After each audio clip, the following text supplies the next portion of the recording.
Hello, everyone. So, welcome back.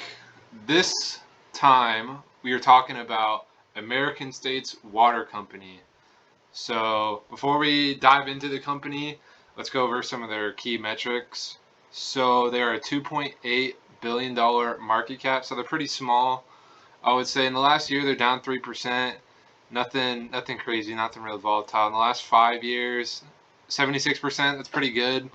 And then the last 10 years, 314%. I mean, look at this. This is just straight up. It's consolidated a little bit here. But 4 PE of 29, that's a little high. But later on, we'll dive into why it's a little high. And then dividend rate, $1.46. And 1.92% dividend yield. That's pretty on par. The S&P 500 is about 1.4 right now. So just a little bit above. But let's dive into what American States Water Company is. So they are a regulated water and electric utility. So nothing crazy. They just serve like 1 million people in like California and then military bases all around the world. Nothing crazy, but I just want to talk about their subsidiaries. So they have 3 of them. The first one is Golden State Water Company. This is the biggest one by far. Yeah, there's nothing really. They serve like the California area, a lot of places like that. I mean, I can show you exactly where they serve.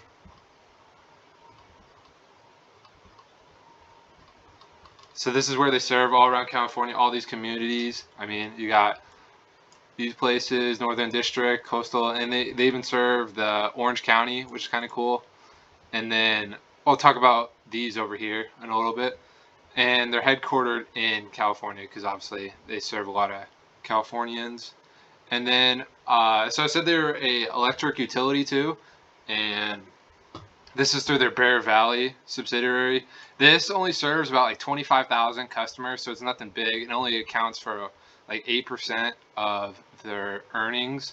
Nothing small, but it's still to see that they're diversified away from water, and it's just a good way to, I mean, pay dividends. So, and then, so this is ASA. So this is where they have government contracts, and their government contracts, like for the bases that they serve, they provide water to multiple military bases, and these contracts are 50 years long. It's insane how long they are. I mean, they really pride themselves in serving these veterans and all that. I mean, you can see they're all around the country too. It's crazy.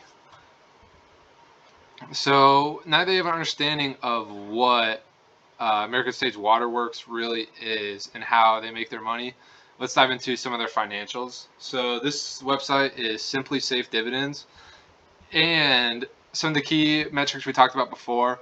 So they give their like dividend safety a 98, which is very safe. So you don't have to worry about any time getting their dividend cut anytime soon, nothing like that. And then they've been growing their dividend, which we love, 9% per year. I mean, and then for my position, I only have 3 shares. I've been starting to build up this position with the market volatility recently, and I think it's a no-brainer. If you are trying to hold the stock for more than 10 years, it's just a no-brainer. It's a compounding machine. So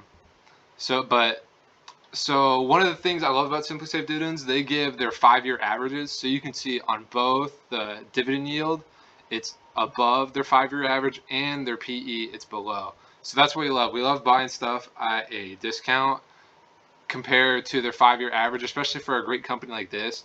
And I don't even think I failed to mention, they've been paying their dividend the longest consecutive dividend rate streak in the entire world, 67 years. I mean, it doesn't get much more crazy than that. 67 years.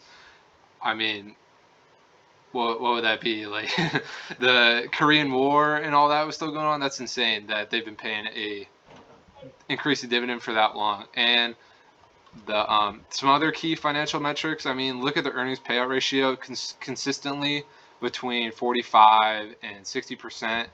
And then their earnings per share, just like clockwork, keeps going up, and just they're a regulated utility, so their pricing power and control is regulated. So the I mean, they're just earnings per share keep going up through the. And then shares outstanding, nothing crazy here. Like, you like to see companies buying back shares, but I mean, nothing crazy. At least they're not diluting you by increasing shares. And then total sales, very consistent over the last years. Return on equity, this is what's amazing. So they have the highest return on equity of any water utility in the stock market right now at 13%, which is crazy. You like to see them invest their equity well and all that, and that goes into invested capital. That is really well. Operating margin, 29%, can't beat that. And then their debt is very manageable. So the net debt to capital only about 0.5%. That's nothing crazy. And so I just want to dive more into their financials so you can see consistent revenue all throughout. The one thing I want to circle back to, so their PE ratio. This is their earnings per share growth, consistent, as you can see, just like clockwork going up. But with the recent pull down from 100 all the way down to 75, you can see this PE ratio is almost at where it was back in 2018. So you can just see this, it's consolidated a little bit in this time, but their earnings per share has gone up. You know what I mean? So I feel like this is a good time to buy. And then the price to book is another thing that I love to look at for utilities. And just like you see, just like clockwork, it keeps going up. Just a slow ticking, going up, consolidated even a little bit here, as you can see in the price. But their book value per share keeps to go up. So 4.08 book value per share, you haven't been able to buy that since, right again, 2018. So, I mean, we're looking at 5-year, 4-year like lows to buy the stock at a book value per share basis. And then, so I just want to, this is their annual report. There's some things that I love about this. And let me go up to here. So this just highlights their operating income and revenue. So as you can see, it's literally like clockwork, 2.5% or 2.2% change in their revenue. Expenses stayed flat, so that, and then you come all the way down here, net income with all these operating income increasing, that net income goes up 9.2%, and then that translates into earnings per share. Where is it? All right, here. It went up from 233 up to 255, which is 9.4% increase.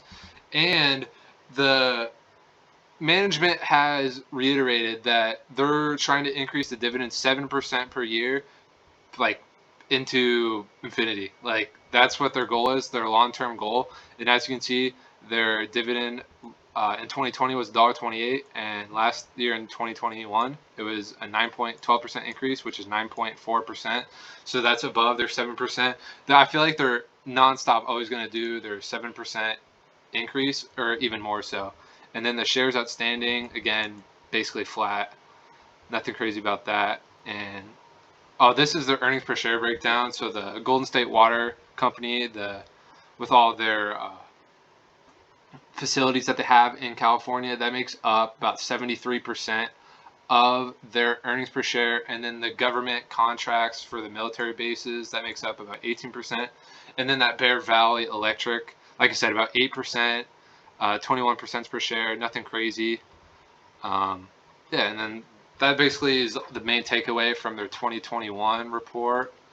And then this is their quarterly report. So a lot of people were turned off about this decrease because, like I was saying, it's consistent clockwork. Why are they going down 10 cents? And I mean, like, earnings per share 38 cents. But it was just from so water utilities are regulated by the state of California, and they just took some time to like change the rates a little. And so in this report, they talked about when their new rates do go through, they'll get like credited for the money they lost. So it's just over the whole entire year, they're still going to make the same amount of money, but it's just from a quarterly perspective,